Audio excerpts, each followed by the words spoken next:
Hello mga kaparot. Alam naman si Madam Mamay niya, no? Ito po yung energy na nakukuha natin. Ha? Ito po yung connection, no? Na parang dati na kayong naging kayo. No? Ah, ang ex-person ko ba ang mapapangasawa ko?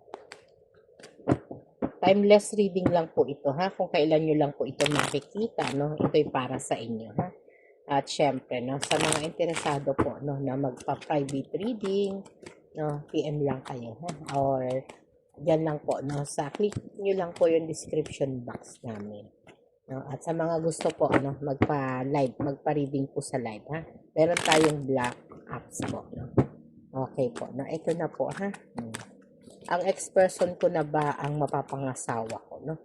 Ito yung energy po, no, na talagang nagkaroon kayo, ha, ng relasyon o connection, no, na talagang sasabihin natin, no, talagang naging kayo, no, yung relationship ninyo.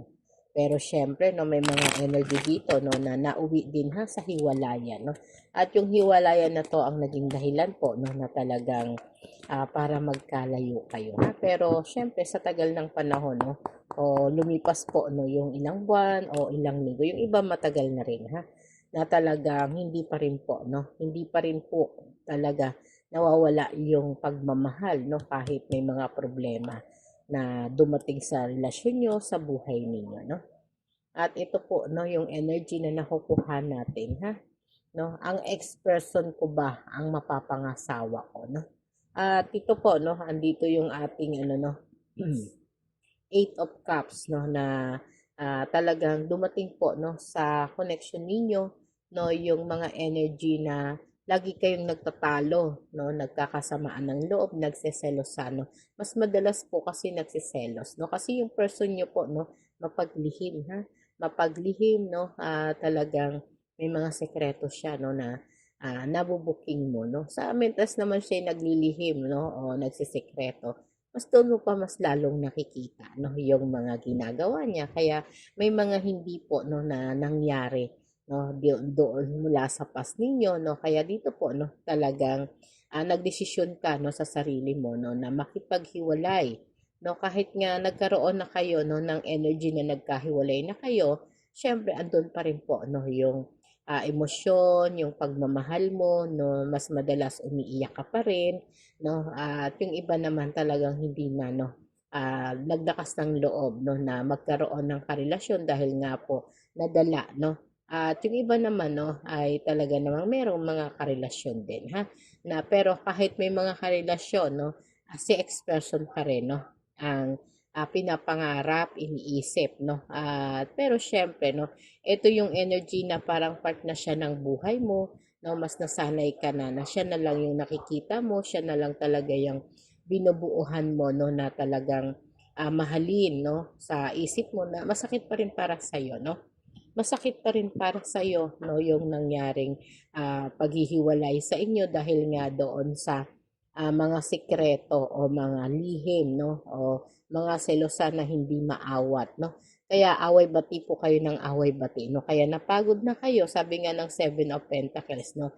Maraming effort na, ay sorry, maraming effort na po, no, ang ginawa ninyo, pero siyempre sa huli kulang pa rin, ha, at hindi pa rin po, no, tumugma yung mga pagod ninyo, emosyon ninyo, no, na talagang hindi nagbago, no, yung takbo ng koneksyon ninyo na talagang dito po umasa kayo, no, umasa na magiging stable, no, sa mga relasyon at koneksyon ninyo, pero syempre, no, naging pahirap po sa inyo to, ha, at naging matindi po, no, yung mga pagsubok pa na dumating sa inyo kasi hindi lang po simpleng tampuhan, no. Andoon yung may mga nabubuking na mga sekreto. Yung mga sekreto na to, no, ito talaga, no, kaya kayo, no, pag may mga karelasyon kayo, ay iwasan nyo po, ha, na magkaroon ng sekreto, no. Maliban na lang kung sekreto ninyo ay sorpresa, no.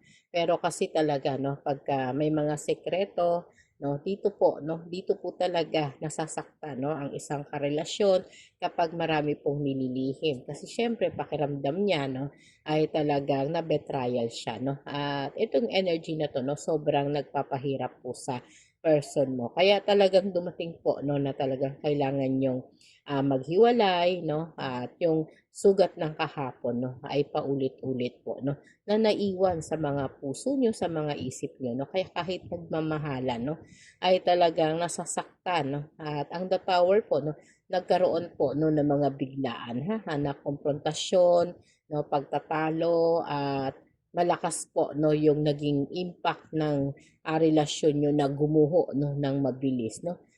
Talagang dito po, no, yung tibay ng samahan nyo na akala ninyo wala nang makakapagpahiwalay sa inyo ay unti-unti pong bumagsak, no.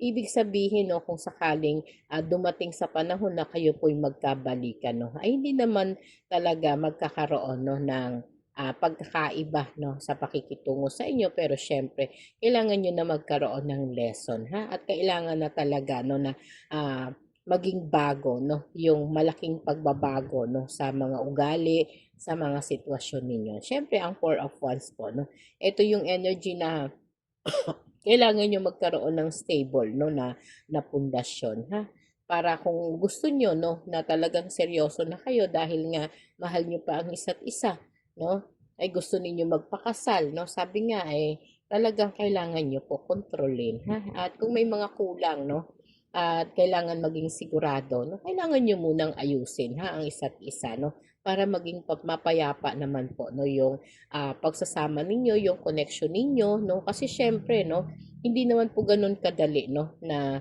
talagang makalimutan, yung mga sakit na nararamdaman nyo, unti-unti, no, maghihil, pero gagaan naman po, no, sa isipan ninyo, no, sa puso ninyo kung paano kayo matututo, no, na talagang bitawan, yung mga nakaraan, no, mga nakaraan nga na nagdadala sa inyo na nagbibigay sa inyo ng paraan o dahilan para mag-overthinking kayo, no.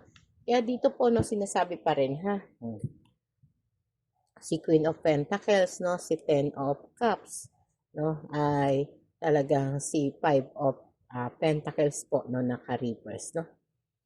At Three of Pentacles, no, at ang dasal. At ang Ace of Swords. No, dito po, no, sinasabi pa rin po, no, si Queen of Pentacles na naka-reverse. So, kung dati po, no, may mga kulang, may mga pagkukulang siya, no, at nagpapakita po ito, no, ng pagmamahal.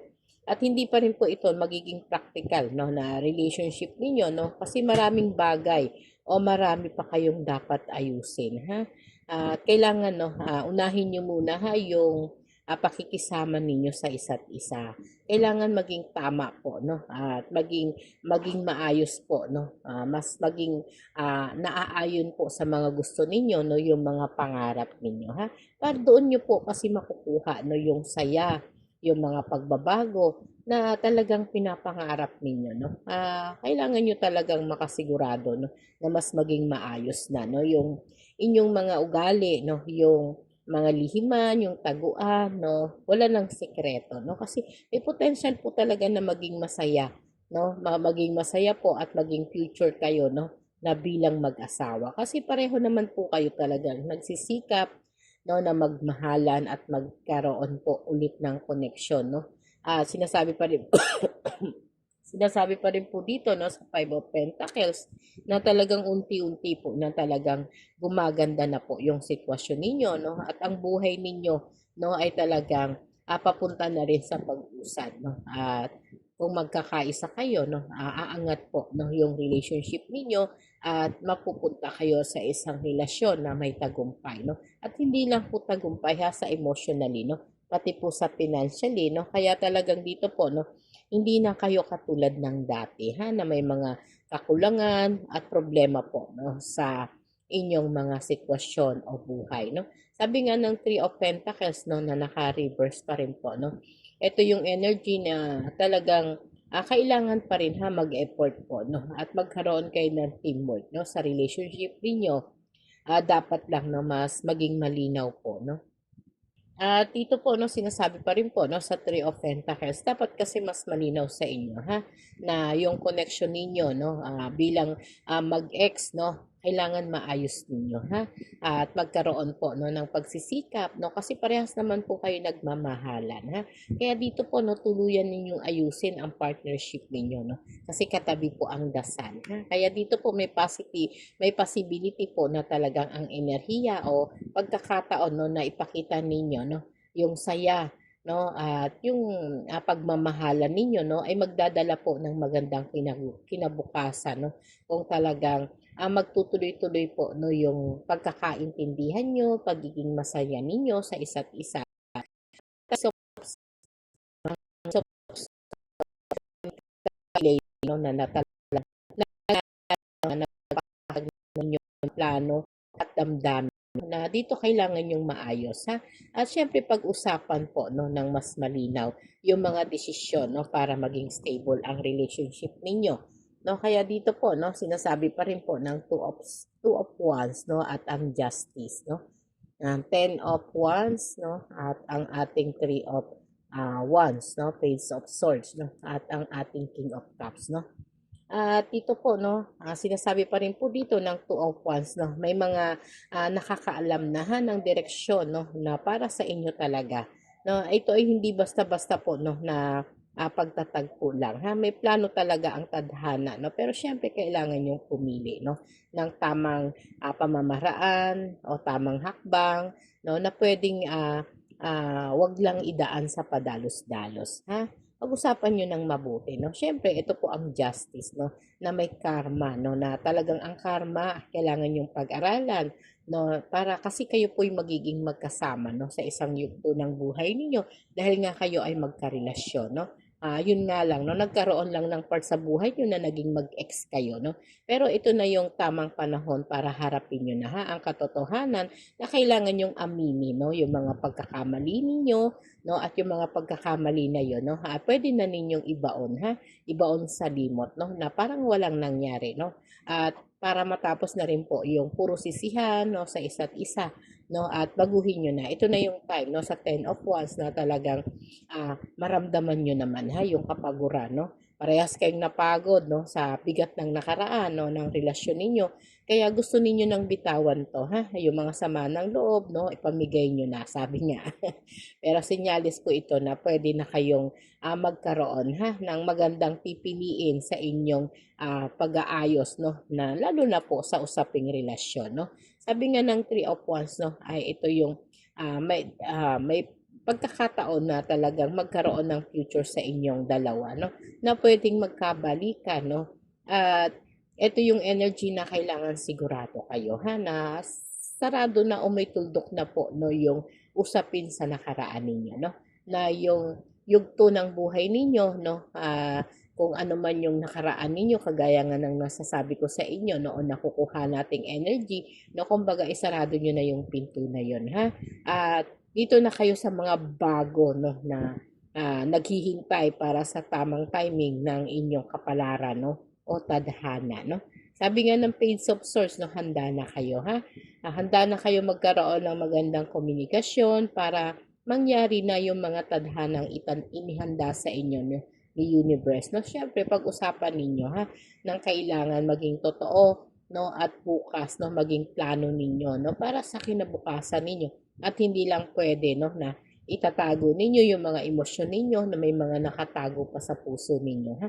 Sabi nga ni King of Cups, no, ito yung emosyon na pareho kayo, no? Pareho kayong nag-isip, pareho kayong nagpatawad, parehas kayong nagbigay ng pagkakataon sa isa't isa, no? Yung mga sugat ng mga puso ninyo, no, ay talagang sinigurado na ninyo, no, na talagang mahahandle na ninyo, at yung feelings ninyo kailangan nyo ng kontrol, no? At mag-ready na kayo sa mga bagong emosyon at mag-mature na rin po, no, pagdating sa lahat ng aspeto ng inyong connection. At syempre, no, ito yung energy na talaga, ang ex-person ko ba ang mapapangasawa ko? Yes po, no? At ito talaga ang nakalaan, no? Nakalaan sa tadhana ninyo na talagang kayo ay para sa isa't isa. No, kaso nga, nagkaroon lang ng delay, ha? Sa maling oras, sa maling panahon, parehas kayong may mga trauma na pinagdaanan. Kaya talagang pinagtagpo ulit kayo, ha? Kasi kailangan ninyong mag-heal, no? At yung mga sugat ng nakaraan, kailangan nyo ng kalimutan, ha? Tugdukan o isarado nyo na yung usapin na yan, ha? Magpatawad, no? At aminin na po yung mga mali sa isa't isa at yung nakaraan, huwag niyo nang pagnilayan, ha? At handa na po ang mga puso ninyo, no, na talagang tanggapin ang bawat isa at harapin na po, no, yung mga bagong opportunity, no, para sa isang masayang pamilya, no. Yung iba dito, no, may mga nakaraan na rin, ha, at may mga supling na rin. Yung iba naman po, no, ay talagang wala naman. At syempre, no, ito yung energy na talagang magpapatibay sa inyo kasi kilala nyo na po ang isa't isa at napatawad naman ninyo, no? At yung iba, no, may malalim na ugnayan na, no, sabi nga, no, at talagang kaya naman ng patawarin, ha? At kaya nyo na rin pong magsimula, no? At sa tanong natin, next person po ba ang mapapangasawa ko? Opo, no? Yes po, no? Yung iba naman ay talagang hindi rin willing, no? Pero doon sa mga willing, no? Talagang kayo po, sila na po talaga ang mapapangasawa nyo. Congrats po para sa inyong lahat. Thank you po.